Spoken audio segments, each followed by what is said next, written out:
எங்கும் கிளைகள் கொண்ட Annamal institute of hotel management and hospital management படிப்பில் சேர்வதற்கான அட்மிஷன் நடைபெறுகிறது.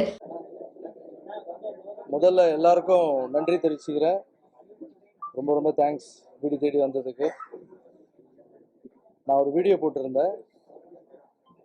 அதில் இவ்வளோ நாள் நான் சர்வீஸ் பண்ணியிருக்கேன், என்னுடைய வாழ்க்கையில் எப்படி அரசியல் வந்தது, இதெல்லாம் நீங்கள் வீடியோவில் பார்த்துருப்பீங்க. அரசியலுக்கு வரலாமா வேண்டாமா அப்படின்னு நான் மக்கள்கிட்ட கேட்டிருந்தேன். நிறைய கமெண்ட்ஸ் பார்த்தேன். நான் சின்ன பசங்கள்லேருந்து வயசானவங்க வரைக்கும் எல்லாரும் அவ்வளோ அன்போடு வாங்க, நீங்கள் வராமல் வேறு யார் வர்றது. ஒரு சிலர்லாம் பார்த்தீங்கன்னா யூத் பசங்கள்லாம் திட்டுறாங்க, நம்மள என்னென்ன யோசனை பண்ணிக்கிறீங்க வாங்கினே அப்படின்றாங்க. ஸோ அவ்வளோ உரிமையோடு கூப்பிட்றாங்க. ரொம்ப சந்தோஷம். நான் ஒரு முடிவு எடுத்திருக்கேன். அதை இன்னும் கூடிய சீக்கிரத்தில் என் எல்லா ரசிகரையும் கூப்பிட்டு எங்கள் அம்மாவை அந்த ஸ்டேஜில் உட்கார வச்சு அந்த நல்ல முடிவை சொல்லலான் இருக்கேன். ஸோ எல்லாமே நல்லதாகவே நடக்கும். நான் சொல்ல வந்தது இவ்வளோதான். ஸோ இங்கே என்னை வீட்டு தேடி வந்த என்னுடைய ரசிகர்கள் எல்லாருக்கும் என்னுடைய நன்றி தெரிவிச்சுக்கிறேன். என்கிட்ட சொன்னது இந்த திருநங்கை சிஸ்டர்ஸ்லாம் வந்திருக்காங்க, பார்க்க வந்திருக்காங்க, உங்களுக்கு பொக்கே கொடுக்க வந்திருக்காங்க. நான் ஜிம்மில் இருந்தேன், சரி பார்க்க வந்திருக்காங்க. அப்புறம் ஒரு சிலர் வந்திருக்காங்கன்னு சொன்னாங்க. பார்த்தா இவ்வளோ அன்புகள் வீட்டாண்ட கூடியிருக்காங்க. வந்த எல்லாருக்கும் என்னுடைய நன்றி. நீங்கள் நினச்சது கூடிய சீக்கிரம் நடக்க போகுது. தேங்க்யூ. நீங்கள் என்ன கேள்வி இருந்தால் கேள்வி.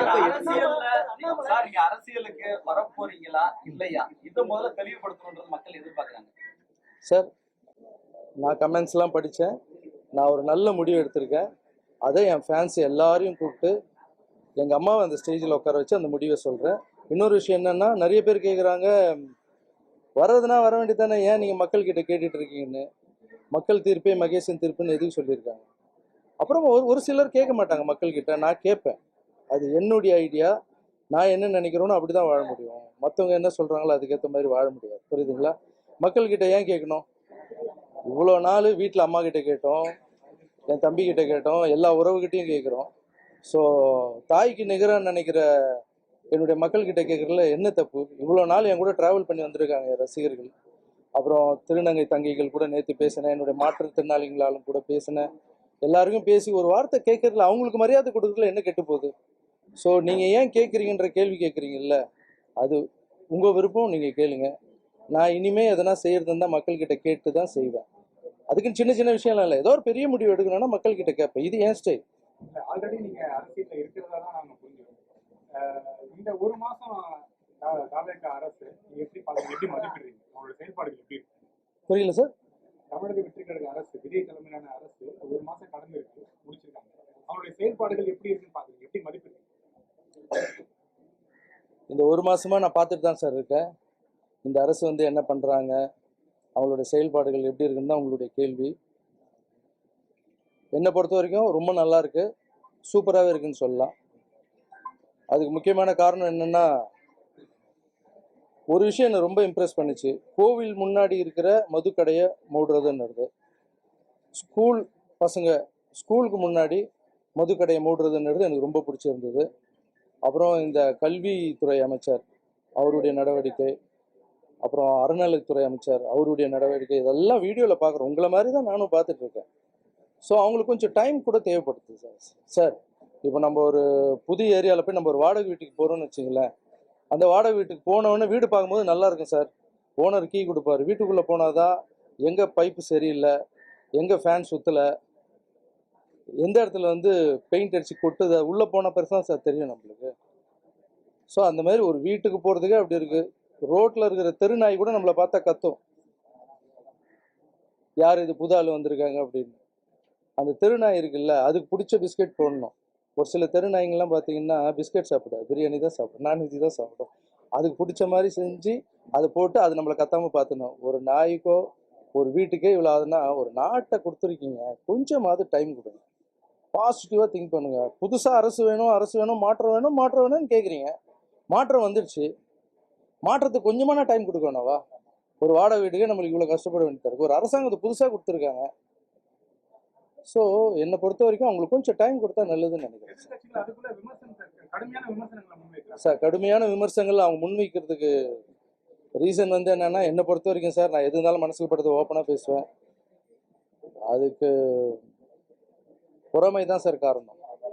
ஏன்னா விமர்சனங்கள் நம்ம வைக்கிறதுக்கு முன்னாடி நம்ம என்ன செஞ்சோம் அப்படின்றது கொஞ்சம் யோசனை பண்ணிட்டு விமர்சனங்கள் வச்சா நல்லாயிருக்கும். கொஞ்சம் டைம் கொடுங்க சார். என்னை பொறுத்த வரைக்கும் என்னென்னா, கொஞ்சம் டைம் கொடுத்தா நல்லாயிருக்கும். சார் திருச்சி கிழக்குல நீங்க போட்டியிட போறீங்களா? திருச்சி கிழக்கில் போ சார், நான் முதல்ல அரசியல் வரனா இல்லையான்னு நான் எங்கள் அம்மா முன்னாடியும் எங்கள் ரசிகர் முன்னாடியும் சொல்கிறேன்னு சொல்லியிருக்கேன். அது சொன்னப்புறம் அதை பற்றி பேசலாம் சார். உங்களோட அரசியல் வருகை அறிவிச்சதுக்கு அப்புறம் எதை நோக்கி நீங்க பயணம் பண்ண போறீங்க? உங்க ரசிகர்களோட பெரும்பாலான கருத்து தாவேக்காரங்க பண்ணிக்கணும் அப்படின்னு சொல்றாங்க. கமெண்ட்ஸ்லயும் தாவேக்காங்கிற பதிவு வந்து அதிகமா இருக்கு. எப்படி சார், யார் கூட வரணும், எந்த டைமில் வரணும், எப்படி வரணும், என்னுடைய அரசியல் நிலைப்பாடு என்னன்னு நான் ஒரு நல்ல முடிவு எடுத்திருக்கேன். அதை கூடிய சீக்கிரம் ரசிகர்கள் முன்னாடி சொல்லுவேன். எதிர்கட்சிகள்லாம் ஒரு விமர்சனத்தை வைக்கிறாங்க விஜய் மீது. யாரோட சேர்ந்து பயணிக்க போறீங்க உங்க அரசியல் வாழ்க்கை? அதெல்லாம் கொஞ்சம் பர்சனல் சார். அதெல்லாம் பர்சனலான விஷயம். ஒரு சில ஃபோன் வந்திருக்கு, எல்லாம் சாப்பிட கூப்பிட்ருக்காங்க, வாங்கன்னு சொல்லி அட்வைஸ் பண்ண கூப்பிட்ருக்காங்க. எனக்கு என்ன, நான் ட்ரெஸ் வச்சு நடக்கும்போது எல்லா கட்சி தலைவர்கிட்டையும் நான் போய் ஹெல்ப் கேட்டிருக்கேன் சார். எல்லாரும் வந்து எனக்கு எதிரி இல்லை, எல்லாரும் எனக்கு நண்பர் தான். ஸோ எல்லாருக்கிட்டையும் அட்வைஸ் வாங்கி பெரியவங்ககிட்ட எல்லா கட்சி தலைவரும் பார்த்து ஆசீர்வாதம் வாங்கிட்டு என்னோட முடிவை சீக்கிரமாக அறிவிப்பேன் சார். சார் ரஜினி அவர்களோட இது குறித்து ஏதாவது பேசுனீங்களா? உங்களுடைய அரசியல் இந்த மூமெண்ட், அதாவது வரவேணான்றது ரஜினி அவர்களோட ஏதாவது பேசுனீங்களா, உரையாடுனீங்களா? நல்லதான். அவர் ஆசீர்வாதம் இல்லாமல் நான் எதுவுமே பண்ண மாட்டேன் சார். ஸோ அவருடைய ஆசீர்வாதத்தோடு தான் நான் எல்லாம் பண்ணுறேன். என்ன சொன்னாரு? நீங்க அரசியல் ஏன் சார்? புரியல. அண்ணாமலை அவர் புதிய இயக்கத்தை தொடங்குறதுக்கு திட்டமிட்டிருக்காங்க. அண்ணாமலை யார் வேணா வரலாம் சார். நல்லது பண்ணுறதுக்கு யார் வேணா வரலாம்ல. ஸோ அண்ணாமலை சார் மட்டும் இல்லை, அவர் நல்லா படித்தவர், நல்ல அரசியல் புரிதல் இருக்கிறவர். ஸோ புது ஆளுங்க வர்றது நல்லது தானே சார். ஆல் தி பெஸ்ட்டுங்க. ரஜினி சார் சந்திக்கிறதுக்கு வாய்ப்பு இருக்கா? பேசுறதுக்கு ஆமாம் சார், என் முடிவை தெரிவிச்ச அப்புறம் எல்லாருக்கிட்டையும் போய் ஆசீர்வாதம் வாங்கணும்ல. மேடை நிகழ்வு எப்போ எதிர்பார்க்கலாம்? மேடை ஏற்றம் எப்போ எதிர்பார்க்கலாம்? கொஞ்சம் சீக்கிரமாகவே சார். ஏன்னா அது ஒரு விஷயம், ஒரு புது விஷயத்த நம்ம முன்னெடுத்து போக போகிறோம். அதுக்கு வந்து கொஞ்சம் டைம் எடுத்து கரெக்டான தேதியை சார் உங்களெல்லாம் கூப்பிடாமையா சார் பண்ணிவிடுவோம். ஏன்னா நான் டான்ஸ் மாஸ்டர்லேருந்து வளர்ந்து வரைக்கும் என் பத்திரிகையாளர் எல்லாருமே என் கூட வந்து சப்போர்ட்டாக இருந்திருக்கீங்க. எல்லாம் என்னுடைய நல்லது கெட்டது எல்லாத்துக்கும் நீ கூட வந்திருக்கீங்க. நீங்களும் ஒரு ஃபேமிலி மாதிரி தான். உங்களை எல்லாரையும் கூப்பிடுவேன், எல்லா ப்ரெஸ் மீட்டும் நான் அட்டன் பண்ணுவேன், எல்லாரையும் பார்ப்பேன். ஸோ உங்ககிட்ட சொல்லாமல் எந்த ஒரு விஷயமும் செய்ய மாட்டேன் சார். விஜயோட ரசிகர்கள் தாவேக்கா தொண்டர்கள் எல்லாம் தற்கூரின்னு சொல்லி விமர்சிக்கிறாங்க. என்ன சார்? புரியல. விஜயோட ரசிகர்கள் அதே போல தாவேக்கா தொண்டர்கள் எல்லாம் தற்கூரின்னு சொல்லிட்டு ஒரு விமர்சனம் வைக்கிறாங்க. அந்த ஒரு டேர்ம் எப்படி பாக்குறீங்க? அதை பத்தி உங்க கருத்து என்ன? விஜய் சார் ரசிகர்களை தற்கூரின்னு ஏன் கேட்குறான்னு கேட்குறீங்களா? விமர்சனம் விமர்சனம் பண்ணுறாங்க எல்லாரும். சார் எல்லாரும் தற்கூரின்னு சொல்கிறது வந்து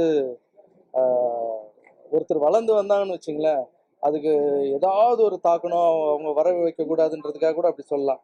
மற்றவங்களுடைய பார்வையில் வந்து அது தற்கூரி சார். எனக்குன்னு ஒரு பார்வை இருக்குது. அது வந்து தாவேக்காவின் அம்புக்குறி. அது தற்கூரி இல்லை, தாவேக்காவின் ஷார்ப்பான அம்புக்குறி. அது எப்படின்னா, பெரிய மலையை உடைக்கும், நுழையாத இடத்துலையும் நுழையும். அது என்னென்னவோ பண்ணிட்டு இருக்கு. கண்மூடி கண்ணி திறக்கிறதுக்குள்ளே வந்து உக்காந்துட்டாங்க. ஸோ அது தற்கொலை இல்லை சார், தாவேக்காவின் அம்புக்குறி. கையை இப்படி வச்சு அடிக்க வேண்டியது தான், அடிச்சிட்டாங்க.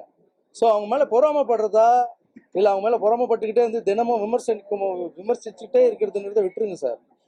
யாராக இருந்தாலும் அவங்க எப்படி ஜெயிச்சாங்க, நம்ம என்ன பண்ணல, அவங்க என்ன பண்ணிட்டு இருக்காங்க, அவங்கள விட நம்ம எப்படி ஜெயிப்போம், மக்கள்கிட்ட போய் சொல்லுங்க. அவங்க நீங்கள் என்ன பண்ண போறீங்க, அடுத்து வந்து நீங்கள் எங்கே மிஸ் பண்ணீங்கன்றதை போய் மக்கள்கிட்ட சொல்லுங்க.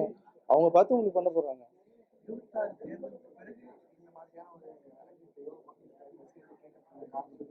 என்ன சார்?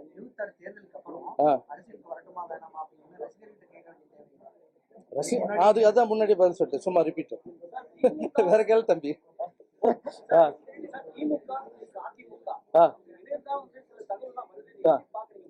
இல்லை சார், அதெல்லாம் ரூமர் சார். ரூமருக்கெல்லாம் பதில் சொல்ல முடியாது சார். ஏன்னா நம்ம வந்து எந்த விஷயம் வந்து வெளிப்படையாக அவங்க சொல்கிறாங்களோ அதுக்கு தான் சொல்ல முடியும். நம்ம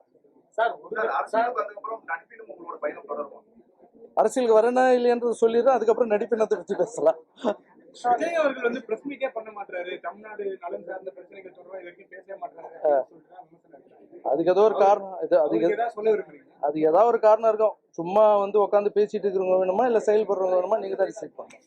சார் இப்போ நீங்க வந்து இப்போ உங்களுக்கு எல்லாரும் நண்பர்களா இருக்காங்க, ஒருவேளை அரசியல் முடிவு எடுத்த பிறகு அவங்களே உங்களுக்கு எதிராக அந்த சமயத்துல நீங்க எப்படி செயல்படுவீங்க, என்ன மாதிரி செய்வீங்க? சார் இப்போ இருக்கிற எல்லா அரசியல் கட்சி தலைவரும் நான் அண்ணனா பார்க்குறேன், என்னுடைய அப்பாவை பார்க்குறேன், வயசானவங்க எல்லாருமே வந்து எனக்கு வந்து ஒரு சொந்த மாதிரி தான் சார் பார்க்குறேன்.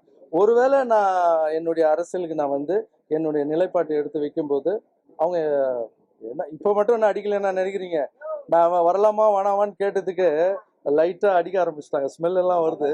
ஸோ இப்போ நான் விஜய் சார் பற்றி வேறு பேசியிருக்கேன்ல, இப்போ அந்த அம்புன்னு பேசியிருக்கேன், வாடகை வீடுன்னு பேசியிருக்கேன்.